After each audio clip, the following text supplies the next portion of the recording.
How could a civilization of millions disappear beneath a forest?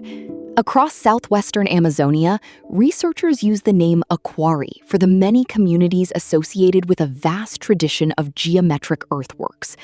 New airborne laser scans suggest that this inhabited landscape may once have supported between 1.25 and 3 million people. But no laser counted 3 million homes, and this is not one buried stone city. The number comes from an archaeological model.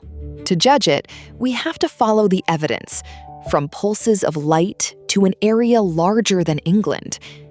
An influential 20th century picture treated Amazonian uplands as too poor for large, settled populations. New evidence changed the estimates, but the forest still controlled what could be seen. Ordinary aerial photographs record the canopy. LiDAR sends laser pulses down through gaps. Software separates the ground returns and builds a digital terrain model. The trees are not literally removed. Their reflections are filtered away, leaving the shape of the land. On matched lines in cleared country, LiDAR found 156 earthworks, where satellite study had identified 30. The factor is not universal, but it shows how much even open land can conceal. And the instrument is not all-seeing. In some forest zones, too few pulses reached large portions of the ground to assess ordinary earthworks at all. The structures that emerge are not small. Most known geoglyphs cover between 1/3 of a hectare and 14 hectares. The largest approaches 50. Some ditches are up to 13 meters wide and 5 meters deep. Squares, circles, and more complex enclosures stand alone or in clusters, sometimes linked by straight roads. Excavation and comparison suggest that many were public, ceremonial, and political centers. People may have gathered there periodically from communities spread through the surrounding forest, rather than living permanently inside each enclosure. That makes a quarry less like one dense capital and more like a connected landscape of meeting places, roads, homes, fields, and forest gardens. A ceremonial center can organize labor and shared life without looking like Rome. Earth, wood, and vegetation were the architecture. When maintenance stopped and the canopy returned, the system became hard to recognize.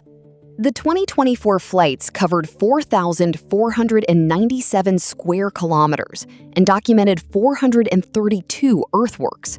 Only 36 were previously known. From those sampled lines and earlier surveys, the authors mapped an aqui area of about 183,000 square kilometers. Now the estimate begins. First, the researchers extrapolated from high-density blocks and a lower-density edge. One method produced about 23,760 earthworks. Another approached 29,500. The paper therefore proposes roughly 24 to 30,000 across the region, not structures directly scanned.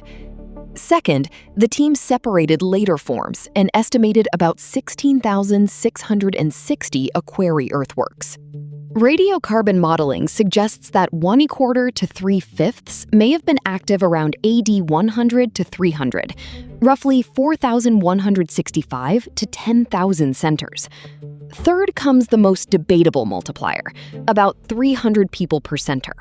The authors cite construction labor, later mound villages, and indigenous ceremonial gatherings in the region. But they did not excavate 300 contemporary houses beside every geoglyph. Multiply those assumptions, and the result is 1.25 to 3 million people. A much lower household assumption drops the model to roughly 250,000 to 600,000. 3 million is plausible within the author's model, not proven. Every version still describes substantial, organized populations in a region once treated as a thinly occupied margin. The dates reveal another surprise.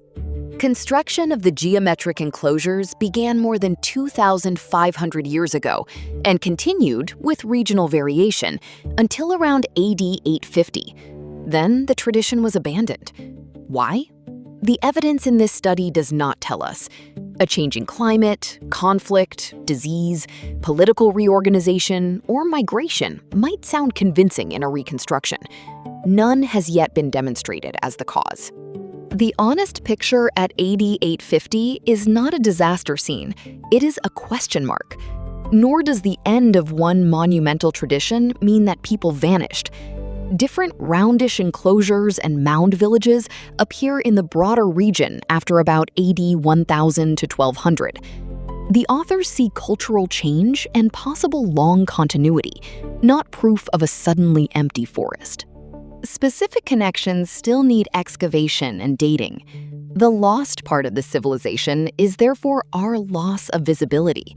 Earthen architecture weathered, plants returned, and later lives did not preserve the landscape as an archaeological display. This also explains how discoveries like this can remain hidden in the modern era. The canopy blocks the eye, and many laser pulses. Earthworks can be broad but shallow. Satellite searches favor cleared land, creating a distorted sample. And Amazonia is so large that even 4,500 square kilometers of LiDAR is a narrow set of windows. What survived was not only geometry. Excavations have found evidence of maize, squash, and other crops.